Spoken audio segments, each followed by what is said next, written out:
অবিশ্বাস্য, অকল্পনীয়। এভাবেও জেতা যায়, এভাবেও ফিরে আসা যায়। অসম্ভবকে সম্ভব করে পুরো বিশ্বকে দেখিয়ে দিল মেসি কি পারে, আর্জেন্টিনা কি পারে। 2-0 গোলে পিছিয়ে থেকেও মাত্র 12 মিনিটে 3 গোল করে ম্যাচ জিতলো আর্জেন্টিনা। না, এটা কোনো রূপকথা নয়, না কোনো নাটক। বিশ্বকাপের মঞ্চে দেখা গেল এক অবিশ্বাস্য ম্যাচ। কি হয়েছিল তখন, চলুন দেখে নেই বিস্তারিত রিপোর্টে।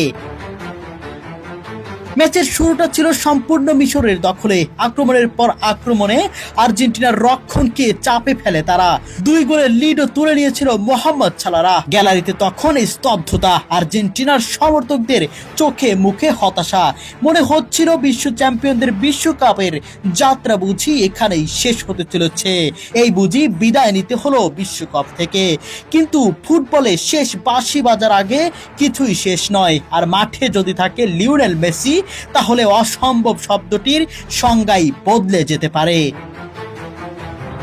ম্যাচের শেষ ভাগে হঠাৎ করেই বদলে যায় পুরো দৃশ্যপট। আর্জেন্টিনা আক্রমণের গতি বাড়িয়ে দেয়, একের পর এক সুযোগ তৈরি করতে থাকে। প্রথম গোলটি দলকে নতুন করে বিশ্বাস এনে দিল। এরপর যেন জেগে উঠে পুরো দল।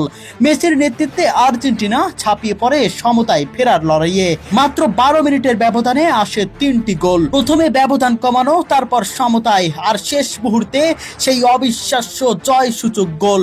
মুহূর্তেই আনন্দ ফেটে পড়ে আর্জেন্টিনা সমর্থকরা। অন্যদিকে হতাশায় ভেঙে পড়ে মিশরের ফুটবলাররা, যারা প্রায় জিতে যাওয়া ম্যাচ হাতছাড়া করলো। বিশ্বকাপের ইতিহাসে এমন প্রত্যাবর্তন খুব কমই দেখা যায়। 2-0 ব্যবধানে পিছিয়ে থেকেও শেষ দিকে মাত্র 12 মিনিটে 3 গোল করে জয় ছিনিয়ে নেওয়া নিঃসন্দেহে এই আসরের অন্যতম স্মরণীয় ম্যাচ হিসেবে জায়গা করে নেবে।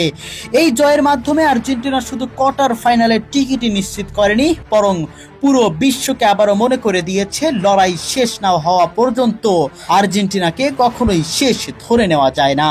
আর মেসি, তিনি আবারও প্রমাণ করলেন বড় মঞ্চে তিনি এখনো পার্থক্য যখন তখন গড়ে দিতে জানেন।